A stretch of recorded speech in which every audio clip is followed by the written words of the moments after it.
So hello everyone. तो चलिए देखते हैं simple interest and compound interest से रिलेटेड बेस्ड क्वेश्चन। अभी जो है आपका ग्रुप डी में जो एग्ज़ाम हो रहा है उसमें जो है इसके बेस्ड पे भी क्वेश्चन आ रहा है। और ये जो क्वेश्चन फर्स्ट क्वेश्चन लिए है, इस तरह का क्वेश्चन जो है कल के एग्ज़ाम में पूछा गया था, इसीलिए हम चाह रहे हैं कि इसको करवा दें। ठीक है, तो चलिए सॉल्व करते हैं इस क्वेश्चन को।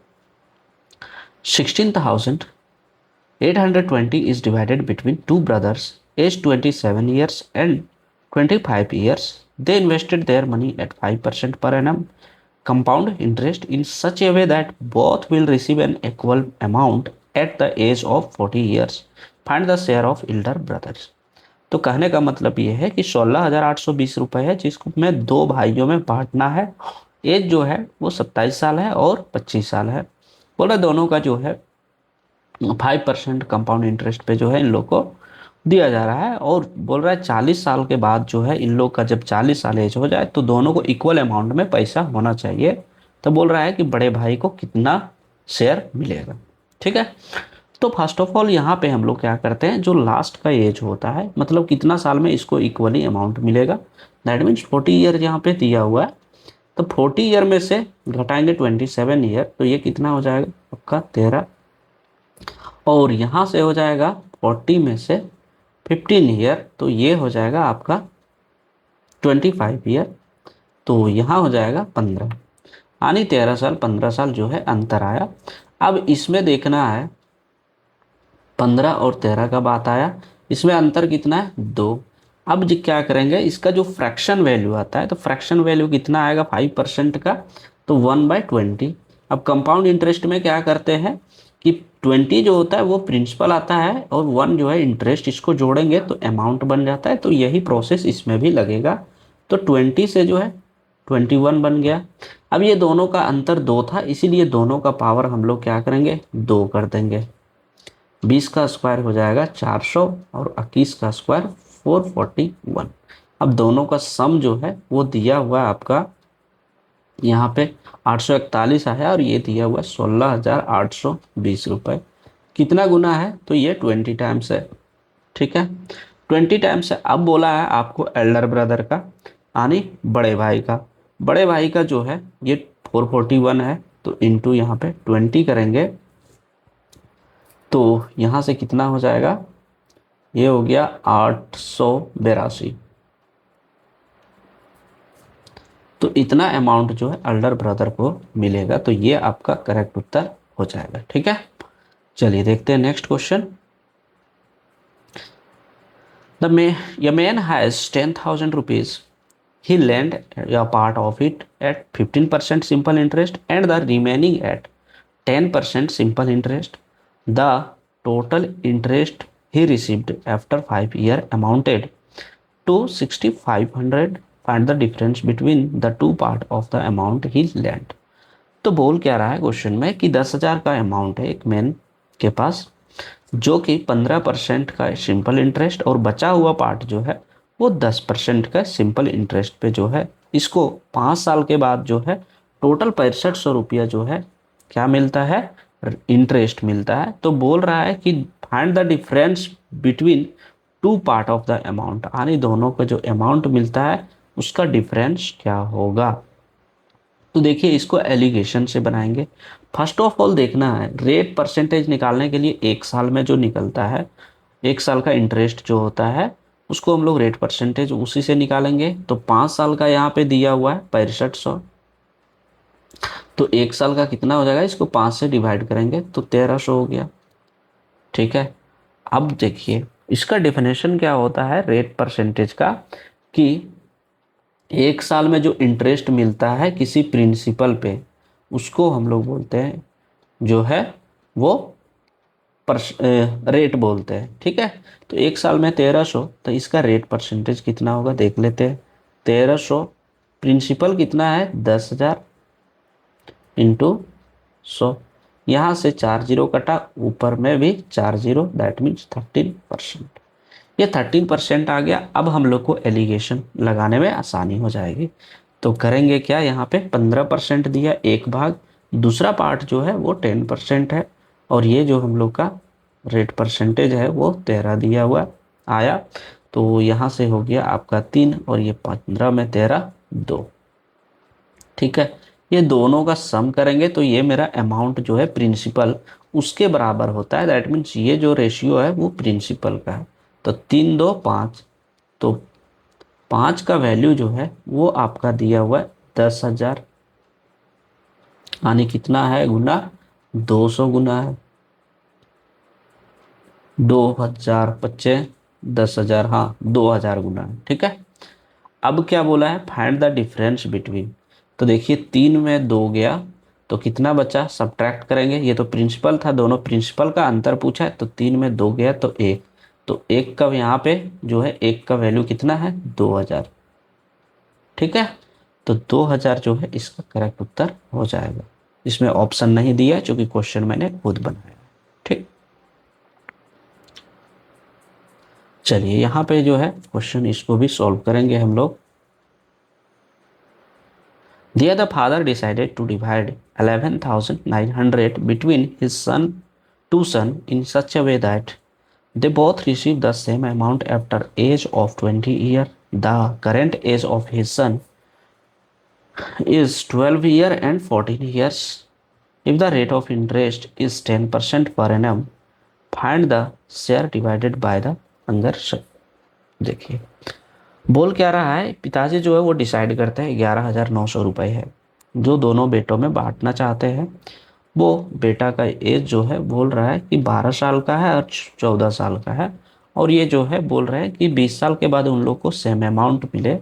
Rate of interest 10% per annum दिया हुआ है। तो बोल रहा है कि अंगर सन को कितना मिलेगा। ठीक है, तो यहाँ पे हम लोग करेंगे क्या, ये आपका सिंपल इंटरेस्ट का केस है। मान लेते हैं छोटे का एज जो है x है और इसका जो है y है। ठीक, अब यहाँ से क्या करेंगे, ये आपका हो जाएगा छोटे का 12 साल और रेट ऑफ इंटरेस्ट जो है वो दे दिया आपका 10, यहाँ पे जो है 10%, और ये जो है y इंटू 14, ये चीज़ हम गलत कर रहे हैं। एक सेकेंड, यहाँ पे जो है ना अंतर अभी हम आपको बताए थे। एक सेकेंड, क्या आ गया, आपको अभी यहाँ पे बताए थे जो सेम जो अमाउंट मिलता है उस एज से हम लोग को डिफरेंस करना होता है। तो 20 में 12 घटाएंगे तो 8 होगा, तो यहाँ पे 8 हो जाएगा, और 20 में फिर 14 घटाएंगे तो ये हो जाएगा आपका 6। ठीक है, दोनों में सेम केस होता है, कंपाउंड इंटरेस्ट और सिंपल इंटरेस्ट में कुछ प्रोसेस जो है डिफरेंस होता है। तो ये आपका आ गया 10%। अब यहाँ से 10% और ये 10%, ये रेशियो हम निकाल रहे हैं। 10% हो गया। यहाँ से हम लोग क्या लिख सकते हैं, x का और y का जो है अगर वैल्यू निकालना होगा तो क्या हो जाएगा, x के सामने क्या है 6 है और y के सामने 8 है।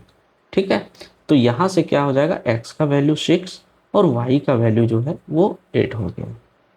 ठीक, अब इतना हो गया। यहाँ से क्या कर सकते हैं, बोला है ये हम आपको क्या बोले थे कि प्रिंसिपल होता है।